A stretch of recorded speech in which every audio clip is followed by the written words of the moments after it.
My beloved brothers and sisters, the first advice to myself and yourselves is that of the consciousness of Allah. Anittaqullah. To develop taqwa, to develop a relationship with Allah, we are going to return to Allah. We must develop a better relationship with Allah as the days pass. Thereafter, my brothers and sisters, for the last 7 decades, our brothers in Palestine have been suffering aggression. They have been driven out of their homes and their land.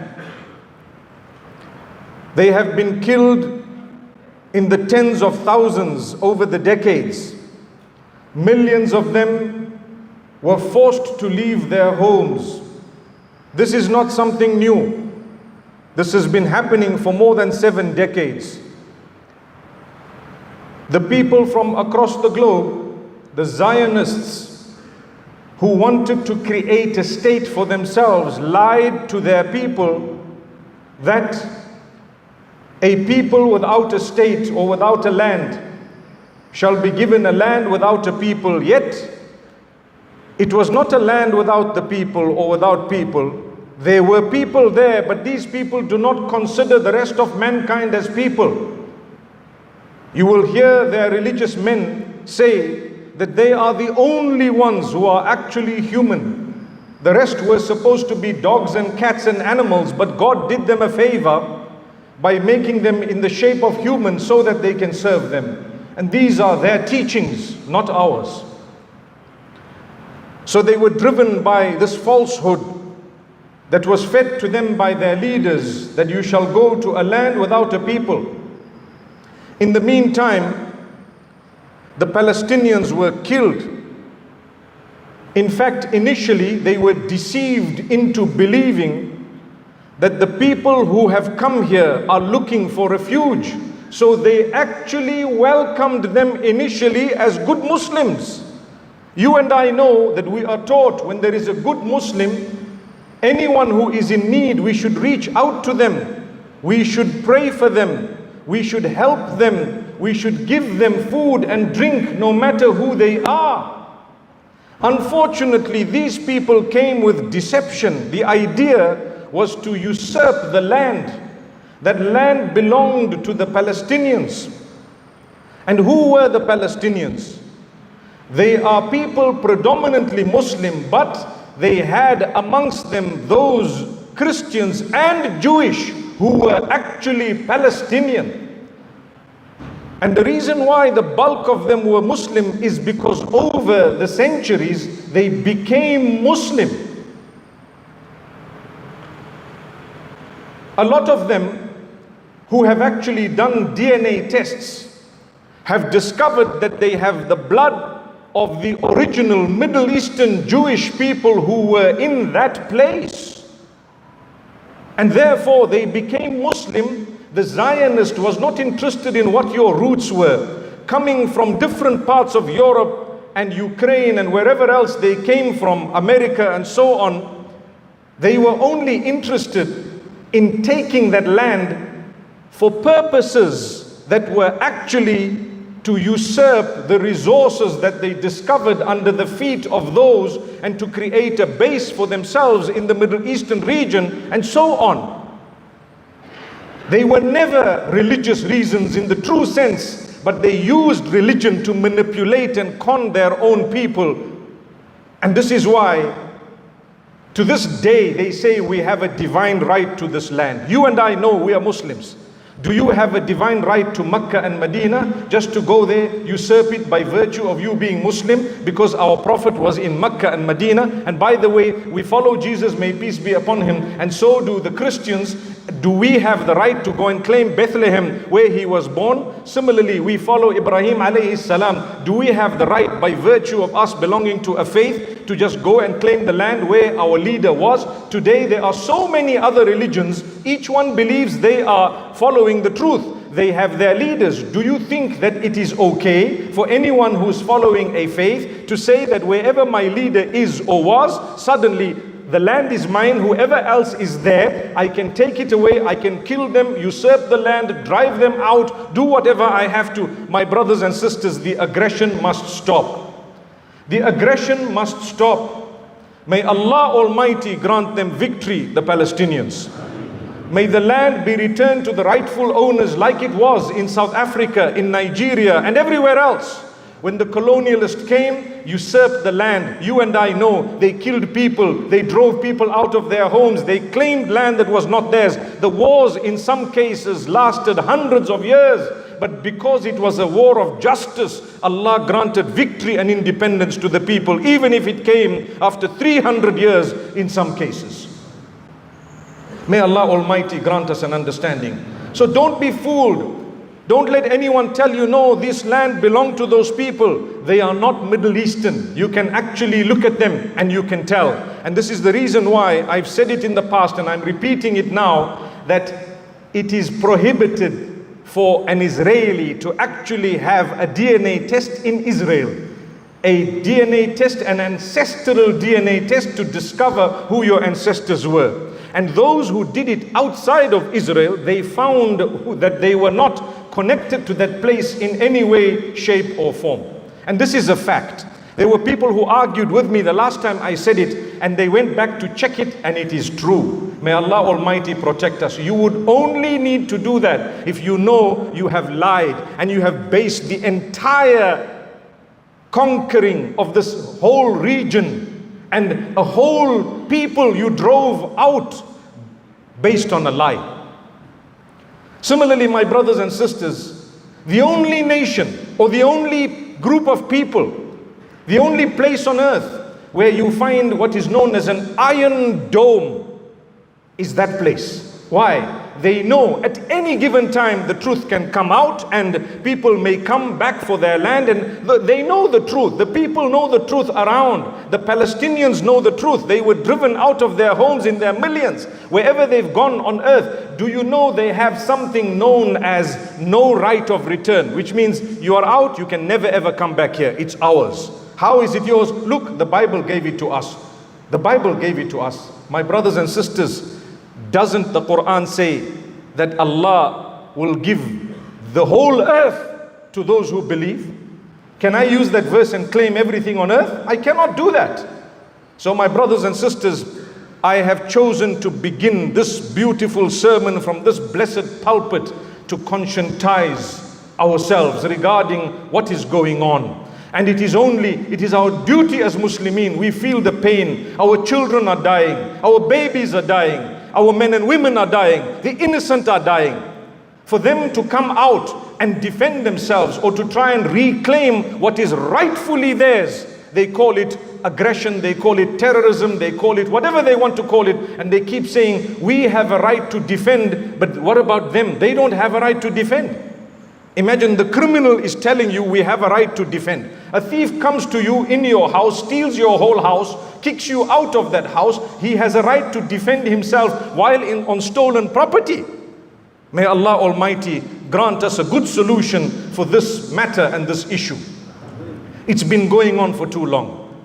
Everywhere we go, people are making dua. A few days ago, I happened to be in Makkatul Mukarramah by the will of Allah subhanahu wa ta'ala. Wallahi, I heard so many people crying while in tawaf, while at the Kaaba, while in the Masjidul Haram, saying, oh Allah, help the people of Palestine. Oh Allah, help them, grant them victory, protect their children, grant acceptance to those who have been martyred, and so on. What can we do? We call on our leaders, the governments, to do more to resolve this matter. At times as lay people, we cannot do much besides dua and perhaps reaching out to them in a humanitarian way. But our leaders, we call on them to solve the matters and the problems, and to be able to be just and fair when solving the problems. So much of falsehood is coming from those who have perpetrated the initial aggression, from those who have actually committed the initial crime and have been perpetrating crimes like we've never seen in our history. And this is going on for the last 7 decades. Allahu Akbar Kabira. My brothers and sisters, the Prophet Muhammad sallallahu alaihi wasallam tells us, and he tells us very clearly, that the example of the believers is like that of one body. If a single part of the body is in pain, is hurt, is struggling or suffering, the entire body is in pain. And the entire body will go through insomnia. The entire body will be restless. That is the example of the mu'mineen. May Allah Almighty grant us the true feeling for one another.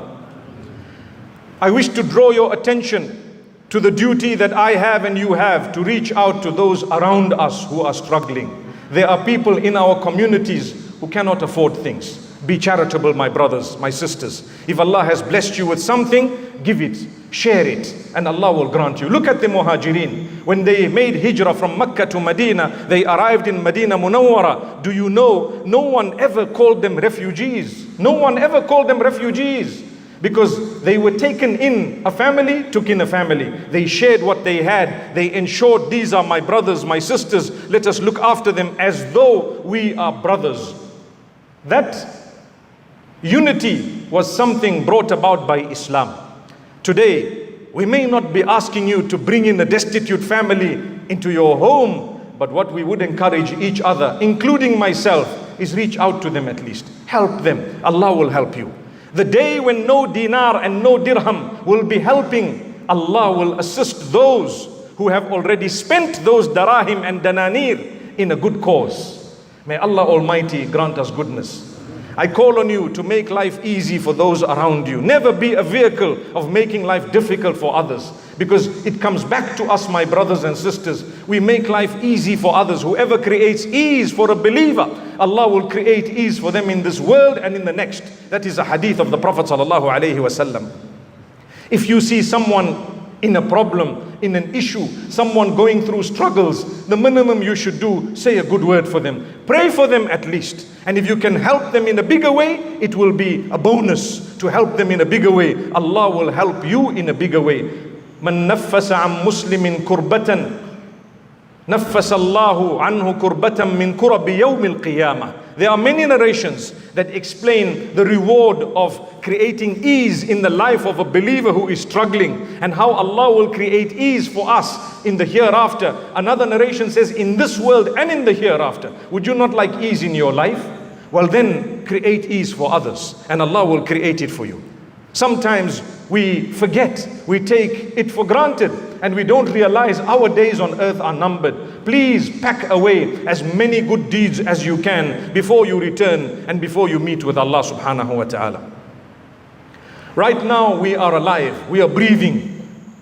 It is a favor of Allah, because He says, إِنَّ اللَّهَ تَعَالَى يَقْبِلُ تَوْبَةَ الْعَبْدِ مَا لَمْ يُغَرْغِرْ. Allah accepts the repentance of a slave for as long as the slave has not gotten to the point of gharghara, which is the final points of the pangs of death, when you're about to leave, your soul is about to leave the body and depart from this world. Until that point, there is hope. I seek the forgiveness of Allah. Oh Allah, forgive me. Oh Allah, forgive the congregation. Oh Allah, forgive the Muslimin and Muslimat. Oh Allah, forgive those who are alive and those who passed on. Oh Allah, grant us all forgiveness. We ask Allah to be pleased with us. And the way to achieve the pleasure of Allah is to abstain from prohibition and to fulfill the obligations. As you know, we are human beings. We falter. We may fall into something that is prohibited. Allah has taught us, if you want the pleasure of mine, seek forgiveness, turn to me. Increase your acts of worship, automatically Allah will help you to decrease the wrongdoings. إن الصلاة تنهى عن الفحشاء والمنكر. Salah, the pillar of Islam, when fulfilled in the correct way, and when one enjoys it and engages in it for the sake of Allah and is connected to it, it will automatically create a barrier between you and that which is immoral and that which is sinful.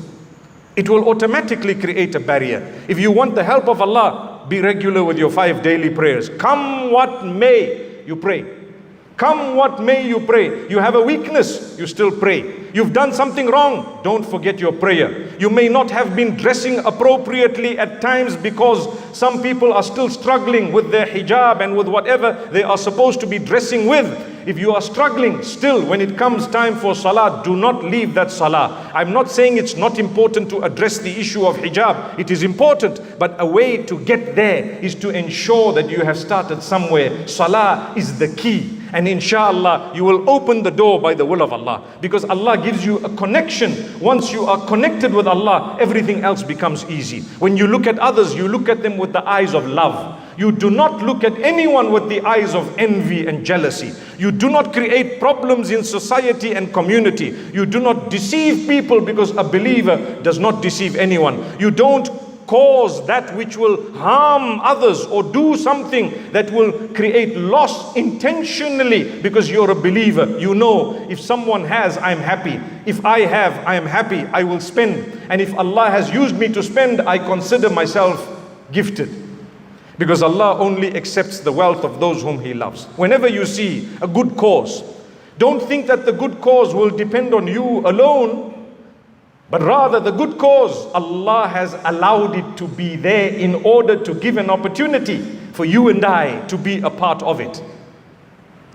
So, if you see a good cause, try and be a part of it, even if it is in a small way. You never know which cause would actually multiply in reward more than anything else. You ask a businessman from amongst us, he will tell you, I like to have a share in so many businesses. And the one share that I was not expecting to be profitable is my most profitable business. That's what they will say. Subhanallah. Why? Because Allah gave them blessings in one thing they didn't imagine. An even greater example is that of investing for the hereafter. You never know which of the deeds are going to bear the biggest fruit. Sometimes you do something small, and on the day of judgment, Allah will show it to you. And He will say, because of this deed, I give you Jannah. It will happen. It's a struggle of yours perhaps. It is something you quit for the sake of Allah. Look at the ahadith and the narrations where kindness was shown to animals and people achieved forgiveness and reward. And they achieved Jannatul Firdaus. This is Allah subhanahu wa ta'ala. And Allah's favor upon us is tremendous. May Allah Almighty bless every one of us. May Allah Almighty make it easy for our brothers and sisters in Palestine. May Allah make it easy for our brothers and sisters across the globe. It does not mean that today we address the issue of Palestine, that there are no other Muslims across the globe struggling. There are people struggling all over. There are people struggling today in Sudan, in Congo, and the list goes on and on and on. May Allah create ease for all of them. Barakallahu li wa lakum fil Qur'ani was sunnati wa nafa'ani wa iyyakum bima fihima min al-ayati wal hikmati. Aqulu qawli hadha wa astaghfirullah li wa lakum wa li sa'iril muslimina fastaghfiruh innahu huwal ghafurur rahim.